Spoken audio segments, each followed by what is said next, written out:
charge enough for your brilliance, for your magic? Could you be charging more, but you don't because fear gets in the way? It's wonderful learning all these incredible pricing strategies online. You see the literature everywhere, but if you cannot utter the words, nothing is going to make you charge more. To demonstrate, I want to take you to a story I had with a wonderful guy. His name was Chiwe. Chiwe loved what he did. He was a videographer, passionate about what he did. He'd only been running his business for maybe 7 months, maybe 8 months. And he had a lot of clients. He'd have a lot of, he'd get lots of referrals because he was really good at what he did. He charged economical rates. And he found that he was not really making enough. He was making enough to be comfortable, but not enough to invest in himself or his business. And occasionally he had to turn business away because he didn't have time to deliver it. Because one of his unique propositions was speed. He would turn around quite fast. I was sitting there with Chiwe one day at his co-working office, and he had his lovely machine there. It was buzzing in the background, clunking in the background. And I said, he said, I can't use my machine now, so let's just chat. I said, okay, so what's wrong with it? He said, well, it's a bit slow. I said, oh, okay, well, what does it do? What is it doing right now? He said, well, it's processing client work. So it's a little bit on the slow side. So how long does that take? I asked him. He said, 2 hours, sometimes 3, it depends on the size of the work. I said, okay, so what happens after all of that? He said, well, then I have to then put it onto this other thing, this zippy thing. I'm not a techie person. Put it on the zippy thing and then whiz it off to the client. How long does that take? I said, well, maybe up to half an hour. It depends. Oh, so how long does all of that take then, all that processing? He said, well, up to maybe 3 hours. I said, so how often do you do that every day? Maybe twice.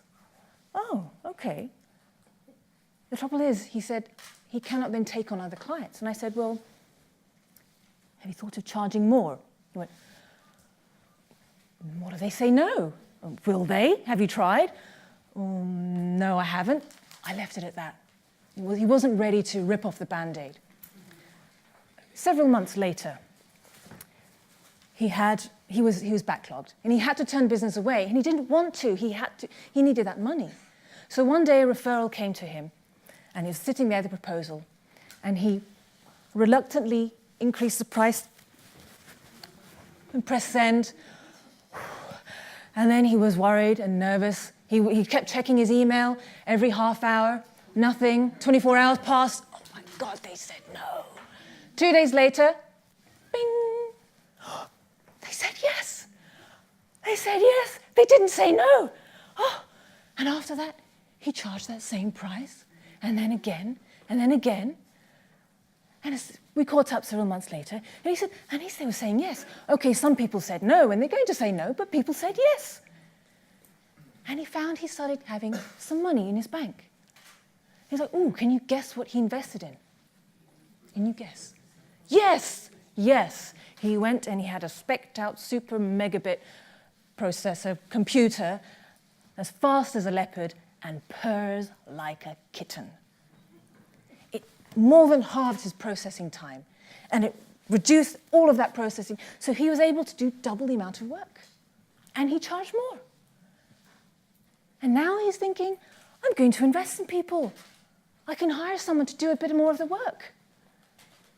If you could charge more for your magic, for your brilliance, what difference would it make in your life and in your business? But something holds us back, doesn't it? Today I'm going to share with you 3 strategies how you can charge more. It's worked for my clients, it works for me, and hopefully it will work for you as well. But we have this invisible obstacle that often stops us.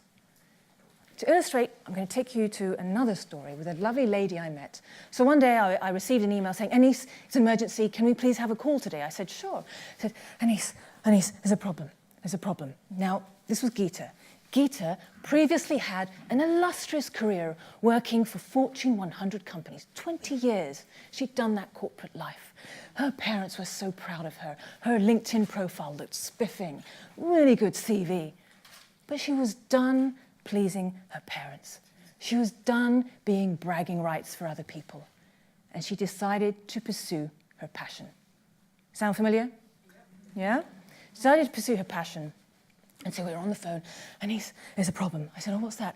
I spoke to a client last night, and they want to buy my work. They want to buy 2 of them. And I said, well, that sounds great. No, but we haven't talked about the price. I mean, they just said, yep, tell us the price, and we'll wire the money over. So, I mean, I could charge anything between 2 and 4,000. But the thing is, they're friends of friends, and I'm just scared I'm just going to give it away. I'm just worried right now I have to talk to them in 2 hours, and I'm scared I'm going to give it all away. But, I mean, I know they've bought this sort of thing before. I know they go on lovely holidays. They've got a lovely home in central London. They bought a Tesla nice car, so they've got money. But I'm just afraid to ask. Sound familiar? Yeah. Afraid to ask. Sounds like they might be afraid too. They're afraid to ask. Does that sound familiar? Yeah. I have a confession to make. It happened to me too. When I started my first business 6 years ago, I left the corporate life and I started my own business. And I was very good at the outbound sort of thing. And then I had the conversations with the client. They were a client with very deep pockets. I mean, they had money. And I came up with this new idea, and they were excited. We had multiple meetings. They had their proposal. They were excited. They were saying they had all those buying signals, as we say in sales. They were enthusiastic, passionate, and they loved the idea. So we're having this, this final call, which I thought was going to be the confirmation and so on, right? So, Anis, we love the idea. It's brilliant, and it really is going to tick all the boxes. But there's a problem. I said, what's that? I said, he said, we're not convinced the budget you've proposed is going to deliver what you're looking for. We're concerned it's not enough. So we're going to leave it. I got a rejection because I didn't charge enough. I was devastated. Now, why is this a big deal? Well, who am I? A little bit about me. Now, I used to work in corporate sales. Rewind a little bit more. I was born in Pakistan, came to the UK when I was 4 or 5. The reason that's relevant, a good Asian girl like me doesn't go into sales. You go into doctor or accountant or something like that. You make your parents proud, like a good Asian girl. I didn't want to do that, but something said, get a job in sales. I thought, me? I can't do that. I'm not one of those people, the ones, right? Those super abundantly confident. No. I was painfully shy, socially awkward. I couldn't say boo to a goose. But I took this job in sales, and I started doing okay. I mean, I was never the best in the whole company, but I excelled. I got promoted, and they used to call me rate card queen. That basically means you don't discount. You charge the sticker price, and you don't try and discount to get the deal in, which is what, it's a strategy people sometimes use. So I traveled to 20 countries, generating millions in revenue, in my sales role. But now, suddenly, I'm working for myself. My confidence went through the floor. They said no because I didn't charge enough. So I did some soul searching, I did some reflection and rewiring as well, and I figured out what was wrong, and now I do charge more. We'll talk about that later. You'll be pleased to know I do charge more. And there are strategic opportunities where you don't need to because there's a bigger opportunity there. But now I do. And now I'm teaching people like you. My mission is to help people like you grow your sales doing what you love. So I've written a couple of books as well. And I've been fortunate and blessed to be mentioned in a few places as well. So now my passion is helping people like you grow your sales. Charge more so you can grow your impact. Okay, so first what you need to do, before I tell you these strategies, I want to show you, help you understand why we undercharge, why we discount. Because once you understand that, we can't surmount an obstacle unless we can see it, yeah? First, you need to see the obstacle in order to surmount it, all right? So, charging and the ability to charge stems from confidence. It all boils down to confidence, right? The ability to say the number, to be able to charge more, and so on, because lack of confidence results in discounting and doubting. When you doubt yourself, you will discount. And then when it comes discount, you don't put yourself forward, you don't put yourself out there. It stems from confidence, right? So if you imagine for a second, confidence is this flame. What fuels a flame?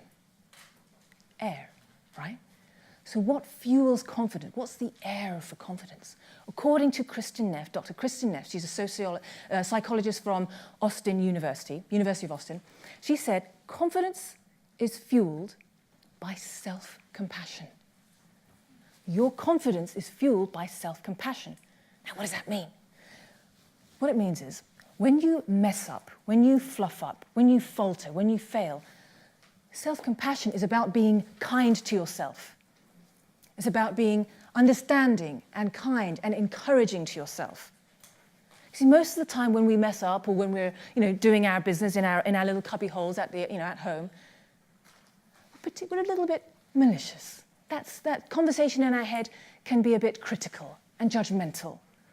And when that happens, doubt, discounting, and devaluing happens. So compassion, self-compassion, is when you mess up or when you're thinking, when you're strategizing, it's about being kind to yourself, treating yourself as you would someone you love. Hey, don't worry, you'll be fine. Well, of course they're going to love you. Look at all the work you've done before. Look at all the amazing clients that have worked with you. Look at the incredible attention to detail you have and so on. Or don't worry, you'll try again, there'll be another one. That sort of thing. But that's not how we talk to ourselves, does it? So self-compassion, dig a little bit deeper, comes from your self-talk. Your self-talk, that conversation that goes in your head, that internal monologue. If you're wondering, what internal monologue? That one. That chatter. What's she on about? That one, right? Self-talk. Now, what does this have to do with charging more? If that self-talk is negative, you start discounting and doubting yourself. You're like, that'll be 5,000, but you can have it for 1. Right? That's what it comes. It all stems from your self-talk. If your self-talk is negative, you will step back, you will hold back. Now let's just dig a little bit deeper, because once you understand this, you will the strategies will help you. Okay? So you have this. Oopsie, where is the? Oh, okay. Well, there's something missing. There's supposed to be an image there. Okay. Well, it's supposed to be an image of your brain. All right. So you have this part in your brain, and it's in the center. It's called the amygdala. That's the red dot, it's right in the middle. Now, the amygdala is the fear center of your brain, okay? It's associated with survival, all right? Now, back when we were hunter-gatherers on the East African savannas, when we were foraging like this, right, picking up food, the fear center kept us alive. It looked out for saber-toothed tigers, snakes, and scorpions, and we ran.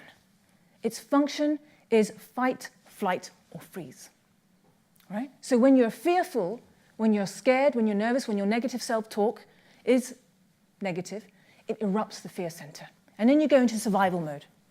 Then you have this other part of the brain, which will pop up now in an odd way. It's supposed to be at the front, right? It's at the front of your brain. Now, this is the most recent part of our brain to evolve. It doesn't develop until you're 25.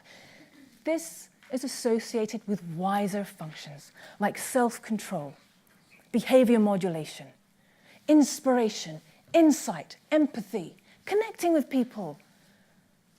See, now when you're in your sales scenario, it can trigger stress. Because then fear and competition pops up and boom, the fear center erupts, right? It's more likely to say things like, what if they say no? What if I'm not good enough? But then the wise part will say things like, well, my clients love our product. It'll be fine. But most of the time, we're operating from this fear center. Because you're starting your own business, right? There's uncertainty, it's insecure. So it's constantly erupting, so we're constantly discounting, right?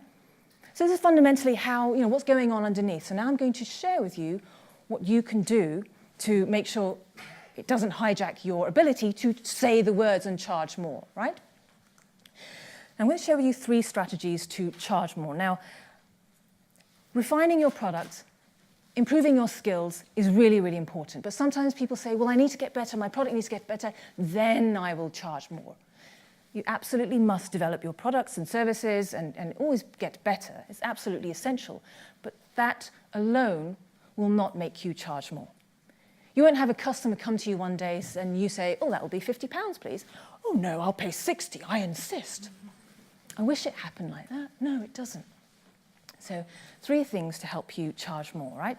Now, first, when it comes to talking about price, right, sometimes the attention comes on you. So when the attention's on you, steer the focus to them. Whenever it comes to talking about the product or service, steer the attention to them. What are their dreams? What pain are they avoiding? What dreams are they trying to fulfill? Because fundamentally, that's what people are buying. They're not buying your product, they're not buying your service, they're not buying your time. They're buying what you can do for them. They're buying a better version of themselves, a better version of their business. So whenever the conversation comes to talking about your product and service, that's when we're more likely to start doubting and discounting and devaluing ourselves. Instead, steer it back to them. I'll give you an example. One time I was speaking with a lovely lady who was just doing her own business, and she would write copy for websites, for certain websites. And she said, well, I charge 150, but I'd really like to charge 250, but that's too much. It's too much. Really, is it? Okay, let's unpack this a second. So what do you do for that business? Well, I write copy and I put it on their website. It's all compliant and so on. Okay, so what happens if that's not there? Well, then potential customers will see it. They'll see it's not compliant and they might go elsewhere. Oh, okay. So it sounds like it's quite important. Because yes, it is. How much is one customer worth to that business? She said £400. So you charge 150 and you think 250 is too much, but they get £400 for one client. Like, oh, how long will your material be on their website? She said, well, hopefully at least 2 years, the one at most, depending on compliance. So over the span of 1 year, how many people do you think will see their website? Loads. And how many more customers do you think they'll gain? And then she said, oh my God, I should be charging way more than £250, or at least 400. The tone of her voice completely changed. When you make it about you, oh, these are my costs, this is my mortgage, this is my rent, these are my expenses, and so I'd go beep, a little bit more. No, don't make it about you. Steer focus to them. Here's a tip. What happens after they buy from you? What happens? What difference does it make in their life? How does their life change? How is their life better? What pain do you help them avoid? Think about that gap. That's the value gap. So make your pricing based on the value they get as a result of buying your products and service. Then you will find the sky's literally the limit. All right? So whenever it comes to talking about you, steer focus to them, because then you're not going to fall into the, oh no, what about me? You know, it's all about them. It builds up the value in their mind as well, and it builds up the value in your mind as well, more importantly, because then you have that certainty. Your tone will say, you'll say it with such confidence, and you'll have the confidence to keep quiet afterwards and not say, oh, it'll be 400, but you can have it for 100. No. Okay, so steer focus to them. Second tip. Now, this one is about you. This one is about you. Now, remember that self-talk we talked about earlier? That monkey mind, right? Now, here's a tip. Name it. You've got to detach from that monkey mind, the squatter in your head, whatever it is you want to call it. You all know what I'm talking about, right? So first, what you do is you give it a name. Right now, just give it a name. Psychologists say naming it tames it. When you name it, it creates a detachment. Because what happens is we're completely attached to it and we get pulled in all sorts of horrible spirals of despair. So what you need to do is detach from that voice that makes you discount. So right now, think of a name for it. Mine's squatter or monkey. And then what you do is you challenge it. You have a mini argument with it. I'll give you an example. Now, when I first started doing this public speaking thing, I was petrified of public speaking, right? And I used to speak to smaller audience, maybe, like a small group like this, yeah? And they were all enthusiastic and excited, But there was always one person who looked a little bit like, So I was doing my thing, and then typically, lots of positivity, we spot one negative thing, right? Common, isn't it? It's called a negativity bias. So that's it, boo. The monkey started saying, oh no, he's bored. I don't know why it's got a voice like that, but that's what it sounds like. He's bored, he thinks you're a phony, oh my God. So I was doing my thing, and then suddenly I could feel myself faltering, my energy was dwindling, my memory was flaking. And I thought, oh my God, I need to sort this out. So I made them do a little exercise together. Okay, here, do group work. And I went and had a chat with myself. This is basically what went on in my head. I said, okay, what do you want about? He's bored. Are you sure? Yeah, look at his face. What else could it be? Maybe he's resting? Oh, yeah, it could be resting, yeah. Maybe he's thinking? Oh, yeah, it could be thinking, yeah. Maybe he's concentrating. Oh, yeah, it could be, yeah. Poof.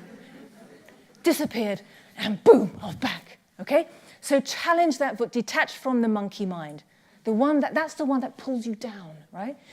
Give it a name, and then challenge it. In those harsh moments, that's when you do it, because that's when you can lift yourself up, okay? Detach from the monkey mind.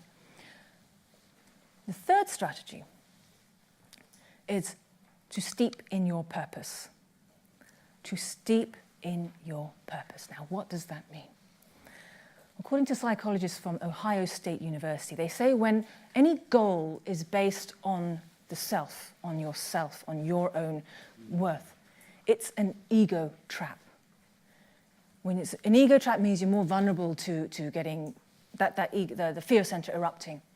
Instead, what they say, make the goal based on a bigger purpose. Something bigger than you. Because studies have shown that when your goal, when your focus is on something bigger than you, during those times you are tested, and boy, will you be tested. You will be tested. But when you focus on that bigger purpose, performance actually improves. And everyday boring activities are done with more meaning and purpose as well. So what that means for you is, don't make charging more so that I can, pay off my mortgage. I can make this me, my product better. I can buy it. Focus, who else can you serve? What difference can you make in your family, in your community? What about team? How can you grow a team, perhaps? Help other people work with you to share your mission. What difference can you make in your community and the planet? Make your purpose, steep in your purpose. You know how you put a tea bag in and it just sits there and steeps away? Do that. When you do that, you're more likely to charge more. Going back to our friend Geeta, we're chatting on the phone, and I said, Geeta, why are you doing this? Or what do you mean? Why are you doing, you've quit your corporate life, why are you doing this? Because I want to make an impact. What do you mean? How so? Well, because I want to bring awareness to things through my art. And I want to be able to eventually fund a school as well in the villages where I came from. So when I can fund those villages, it'll help girls get educated as well. Oh, wow. And why does that matter? Because I think it'll make the world a better place. And why do you need to charge more? So I can, I've got it. I can do it. She hung up the phone. 3 hours later, she emailed me. I did it. I asked for 7. I did it. She had to say the words in person. When you steep in your purpose, your why, you're more likely to surmount any of the struggles that you face on your journey as well. When you steep in your purpose, even when you're fearful, you can overcome the fear and ask anyway. You might have a little quiver in your voice, but you'll be able to say the words. So steep in your purpose. Now, so charge what you're worth. So first, steer focus to them, right? Because people are not buying your product, they're not buying your service, they're buying a better version of themselves, a better version of their business. So think about the point after the transaction, after they've given you the money and so on. What happens afterwards? What pain are they avoiding? What better future are they creating? Because that's what people are buying.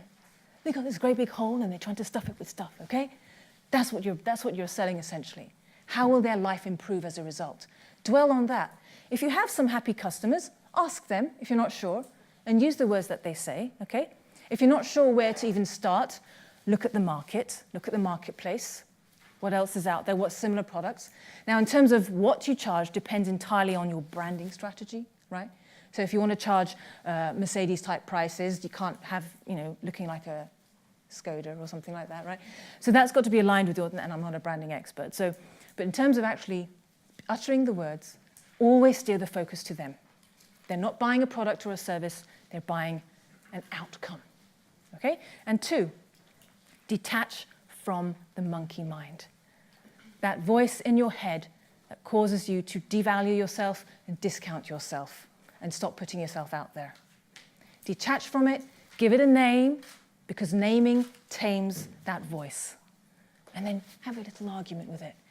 The more you do that, the better you'll get, and then the quieter it becomes, right? And 3, steep in your purpose. Every morning I encourage you to revisit your why. Why are you doing this? The bigger why. Because that will help you surmount some struggles and stand in, even though you're fearful. So we'll do a quick exercise. I thought it would be fun to do a bit of an exercise. So can you get in pairs for a moment? Get in pairs. Yeah? Now pick A and B. Out of the 2 of you, pick A and B. Yeah? Turn around if there's no one next to you. Yeah? Pick A and B. Okay. Got it? Good. Okay. Now here's what I want you to do.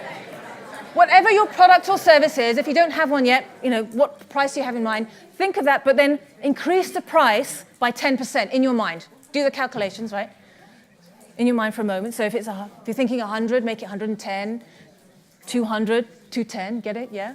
377, you're on your own, right? 10% increase. Now here's what I'd like you to do. I would like you, first, A, you go first. I want you to turn to B and tell them that will be, please, tell them the increased price, that will be, please, how would you like to pay? And B, reply back, I'll pay by bank transfer. Okay? Go. Go.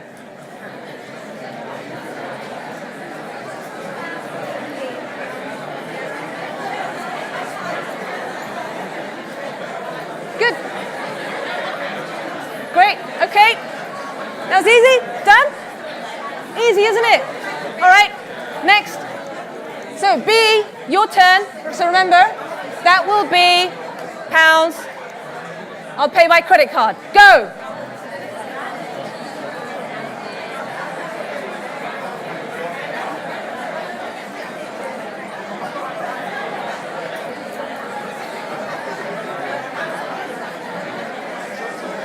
Okay, well done. Well done. Great. You are in the money. This is just a baby step. Another tip for you. Was that good? Yeah? Enjoyed that? Yay. Easy, huh? So another tip for you is saying the higher price, charge more, but at home tonight, when you go home, look in the mirror, make sure you shut the door, lock yourself in. Look in the mirror and say the new price, the higher price, 10,000, 10,000, 10,000. In the mirror, not 10,000, whatever it is you want to charge, until 10 times or until you stop laughing. Yeah? Until you can keep a straight face. Because remember, that's a bit, no, it could be 10, but you can have it for, zip, zip, okay? So, charge what you're worth. Charge what you're worth. So remember, steer attention to them. Steer focus to them. It's never about you. It's always about them. 2, detach from your monkey mind. Detach from your monkey mind, because it does start with you, but in here. Detach from it so you can utter those words. And 3, steep in your purpose, because that will pull you through all sorts of roller coasters and nightmares and valleys of despair, okay? And charge what you're worth. Because your success does not mean another person's loss. Success is not a zero-sum game. And the more you make, the bigger impact you create. Thank you very much.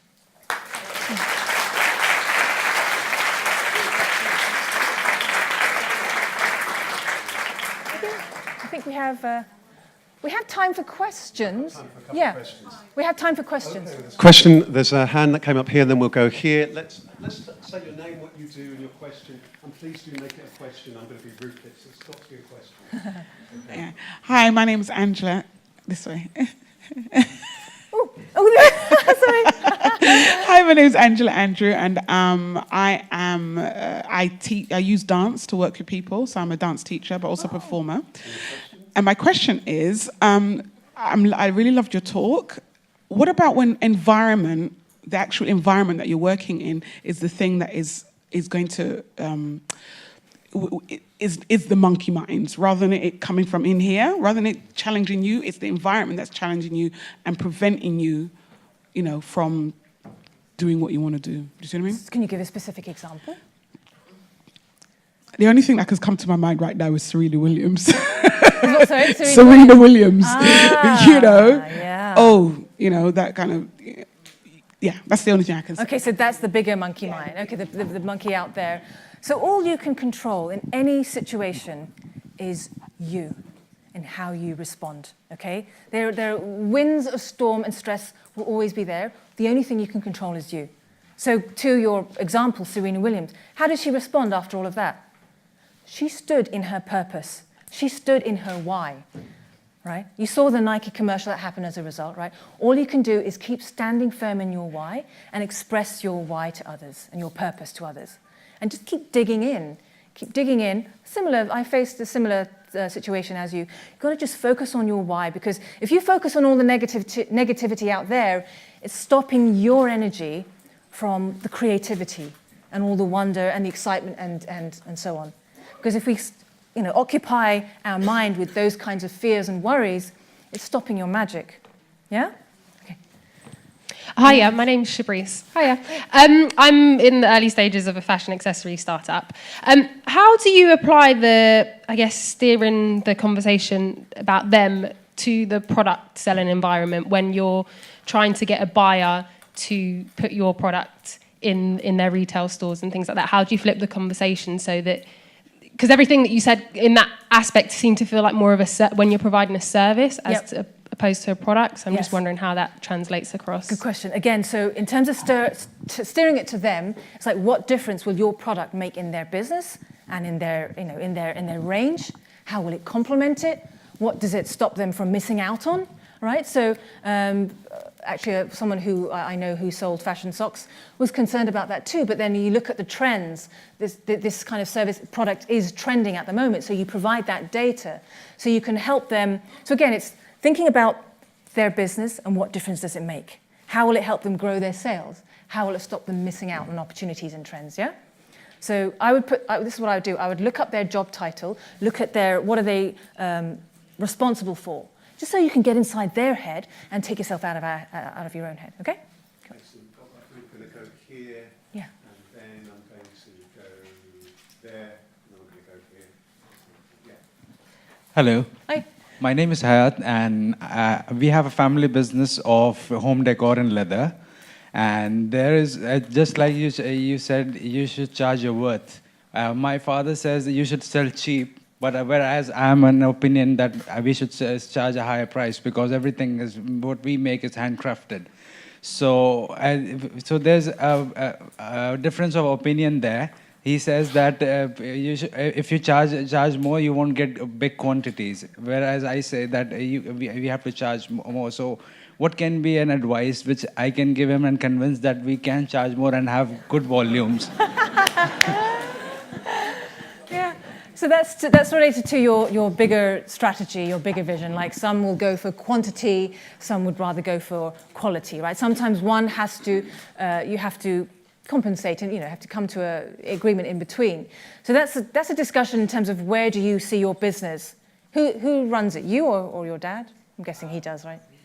Yeah. Yeah. And so in terms of the vision of where you want to, you can start from there. Where do we want to be in 5 years? And you can look at maybe bringing the grandkids and all of that, because in order to move someone, in order to motivate someone, you need to think what moves that person, right? So you need to try and help him understand how charging more will be useful for what he cares about, not what you care about, because you have your own, purpose, values, and so on. But what does he ultimately care about? What will he care about in 5, 10 years' time? Basically, he cares about that the factory should run and at all costs and everything, whereas I'm concerned more about marketing and retail. Right, right. So is that what you look after then? You do marketing, right? So again, it's that conversation, you have to try and find a way to blend it, asking him questions like, why do you want to be there? And questions like why helps you understand his why. When you understand him and why he wants to charge less, then, only then, can you suggest, well, if we do this, we could invest in this, and maybe we can sell even more. Yeah? Okay. I've got 3 more questions. Question here, and somebody has their hand up there, and I'll try and get to you as well. So if we can make them nice and quick. Hiya. Hello. I just wanted to ask, so in terms of what's your biggest advice if it comes to knowing your worth or charging your worth when it comes to funding and grants and so forth? For funding and grants? Yeah. So can you be more specific with that, please? So like if you're pitching a price and you know they have shares in it and the percentage increases, or knowing how much to charge, that is sort of like if you're increasing that number, like what is your worth? Like obviously you know how much you need, but obviously in terms of like the shares and everything like that, obviously you know you lose out in some sort of way. But how do you know how much to ask for if you're asking for grants and funds, etc.? Okay, well, okay, good question. So always start on the higher end, because you can always come down. And what you could perhaps look at is what else have they funded? What other similar types of... Because you look at what's already out there. Look at what's out there. And then how are you different? How is what you're offering different? And why is it different? What impact can it make in the community, in whatever it is you're doing? Look at the impact again. Do like an impact sort of analysis. So that helps you justify in your mind, but also helps you argue or justify it to the person. They'll know why you're asking for more, because what people typically do is when they make pricing decisions, they never make it in isolation. They're always comparing. Okay, it's human nature. It's called the contrast effect. So that's why if you propose a higher price initially and say, well, this is the bigger, you know, bells and whistles, but given what we've talked about, we're going to charge something like this. Because if you just give them that, they'll go elsewhere, and they'll compare the prices like that. Okay, so start again with your impact, justify that, and then always offer 2 pricing. Okay. Right. As you said about how to price your service, like seems like more you pivoting to the coaching services, or like service to the people, like the gentleman was saying about the swimming. So like swimming business. Oh, right. Teaching how to swim. So in business, like set high goal and start small. So if you charge, if the services you provide and is not accessible to the majority people, that means the service is like just you're holding it back, like you don't disrupt it. So the question, yeah, I'm coming to that. Yeah. So my question is, how do you like work on the masses? Like when you charge 4,000, let's say you set goal high, your desire to ask for the higher one, but at the same time you have to look for the masses if you want to have your business disrupting market. So. Yes, I understand that question, yes. So that all depends on, I'm not saying you just blindly just ask for more regardless. You've got to look at your mission, your purpose, and your strategy, yeah? And it's all, the point is that sometimes people do undercharge, and it stops them from growing. It stops them from investing, it holds them back. So if you're charging according to, what your customers are willing to pay, that's absolutely fine. I'm not saying to say, okay, they're happy, but suddenly I should charge more. If you're going to add more value, and that charging more is for a bigger purpose, then. But not just blindly, but the concern is most people tend to undercharge. Yeah? Final question. Okay. Sure, thank you. My name is Ronke. I run iVerbalize, which focuses on providing public speaking, coaching and workshops for children in the state sector. So my question is, where you have newly come into, into a role, where other people are doing what you're doing and have been doing it for a long time, I suppose there's always an insecurity that you shouldn't charge as much as they're charging because you're new to the sector.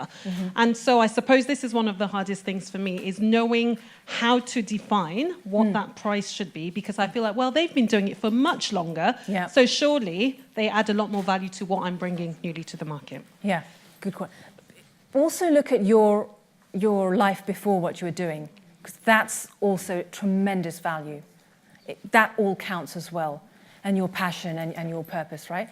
And another tip for in terms of gauging it, I highly recommend joining a speaking association, because there are groups of women who, because sometimes you have no idea how much you should charge, right? So there are groups of women where there's a Facebook group called Women Who Speak.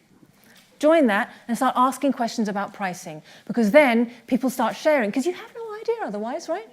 So remember, it's not just, you didn't just suddenly come out of your mummy so on and you're starting doing coaching now. No, you've got all of your track record, okay? That counts. That's helpful. Okay. Thank you. Thank you.